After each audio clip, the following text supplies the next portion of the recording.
Let's be clear. The rioters who tried to rob us of our democracy were propelled here by a lie. Hello and welcome to Fast Thinking. My name is Rose Jackson, and I'm the director of the Democracy and Tech Initiative at the Atlantic Council's Digital Forensic Research Lab. Facebook started testing prompts asking users in the United States if they know someone who is becoming an extremist or directing them to resources about combating violent extremism and hate. The prompt is being shown to users who the company believes have been exposed to extremist content, knows someone at risk, or has had multiple enforcement actions against them.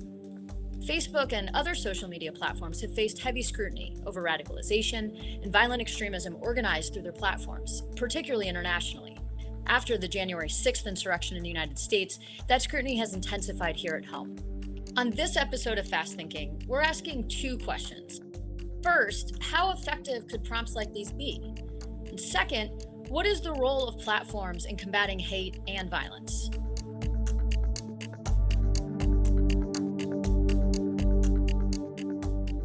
Today, we're joined by Jared Holt, who is a resident fellow at our Digital Forensic Research Lab and one of the country's leading experts studying extremism online. Jared, thanks so much for joining.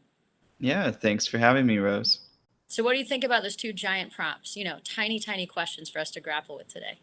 Yeah, it's what can I say? It is but specks on the larger plane, right? I guess in terms of this uh, extremism prompt that Facebook is issuing, I have kind of mixed feelings about it. On one hand, Facebook operates at such a large scale that if this is even just a little bit effective, the payoff could be rather large due to that scale. But generally, the kind of approach I'm a bit skeptical of.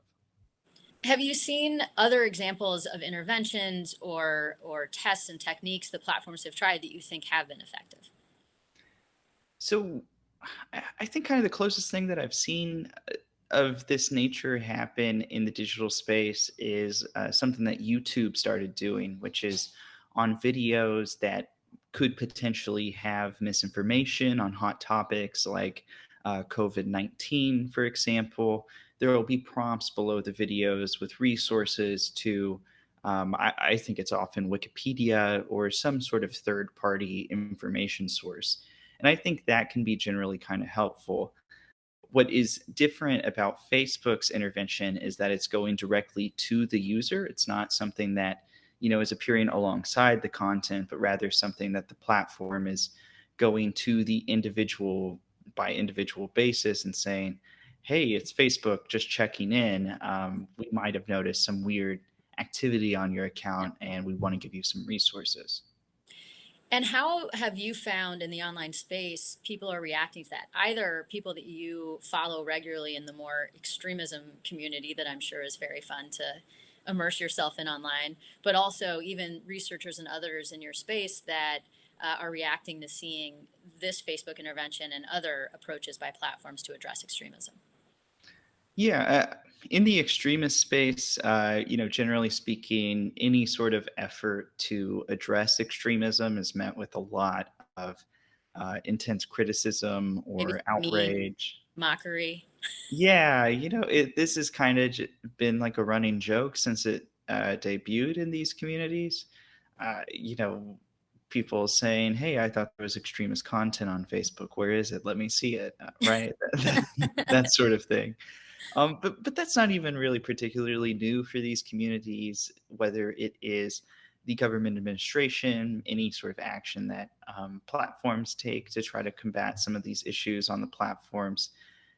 These communities almost always react negatively or they try to make a mockery of it.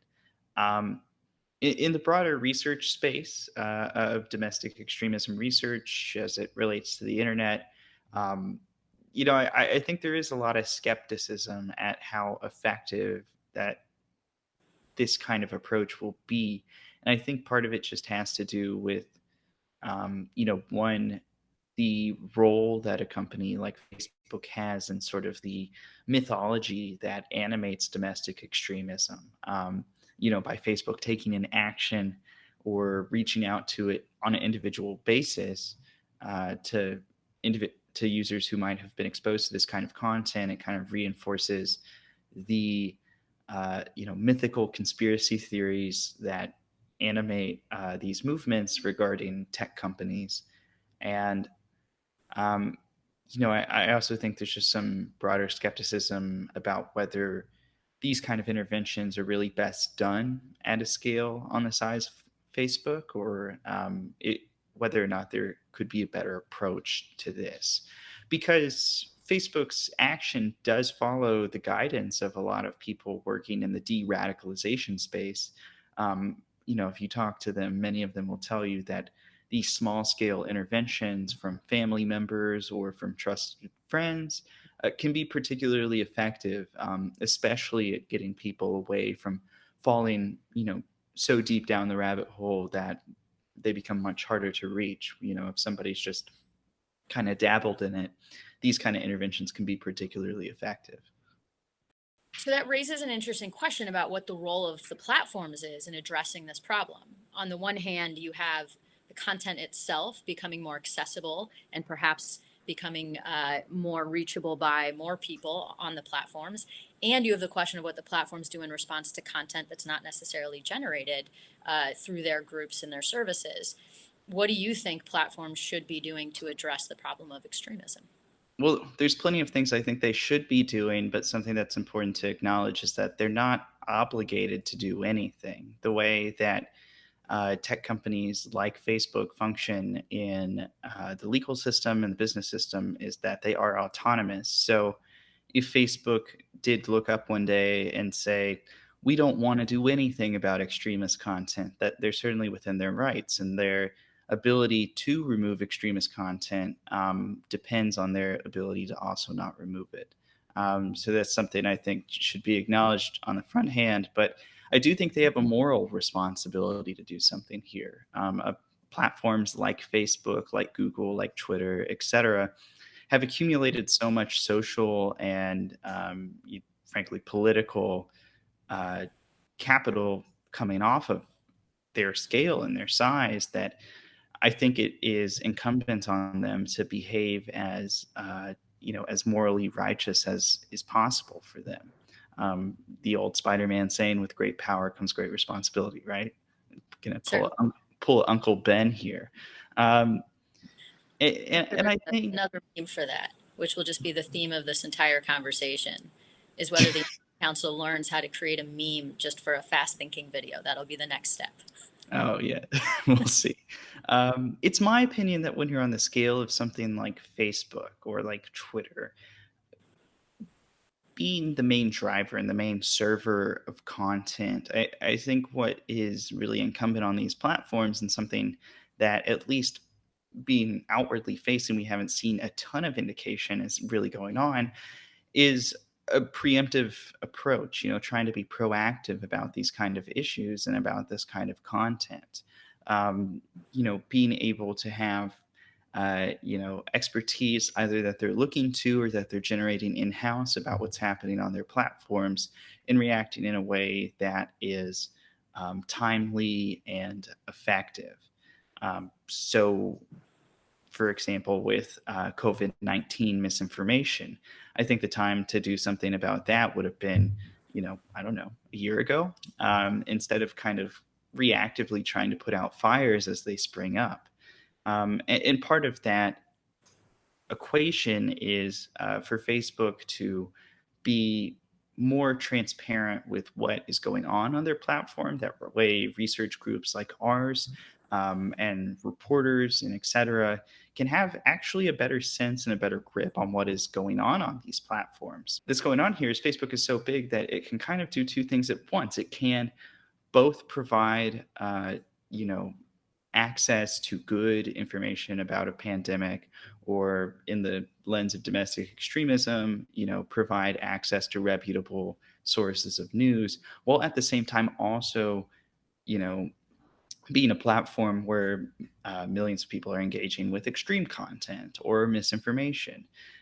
So I think, you know, through acts of transparency and acts of proactive moderation and guidance over content that's happening on the platform, I think kind of the best position they can put themselves in is to make sure that there are more of those situations of, you know, people receiving good information, or people being directed towards reputable sources that will, help them better inform their lives and make better decisions, rather than, the inverse of that, which is being directed towards extreme content. So I think they have a moral responsibility to try to, put in little pieces of friction that ultimately guide people towards information that will make their life better.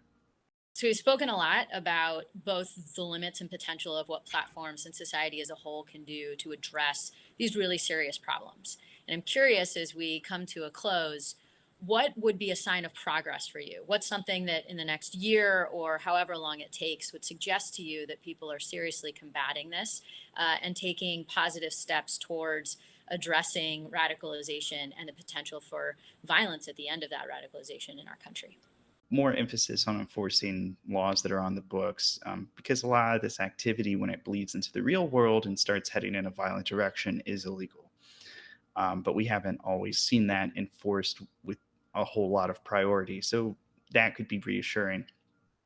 On the platforms, I think, more acts of transparency to open it up so researchers like myself or other reporters can really sort of develop our understandings of what's going on, and taking a collaborative approach, um, to try to make these platforms better and try to minimize any sort of toxic byproducts that they're off putting, would be a positive development. Also, as we go forward, any sort of proactive enforcements that platforms are taking, those are always reassuring. And then, um, in the broader societal push, I think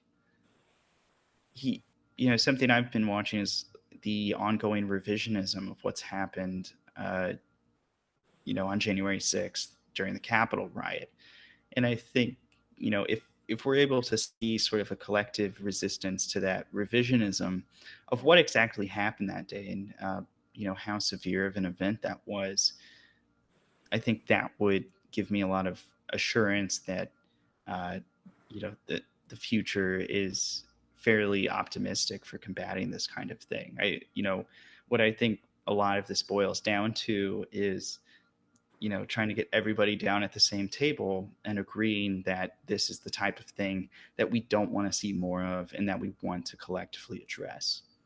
Absolutely. Well, thank you for sharing your insight. These are obviously extremely sticky and difficult problems.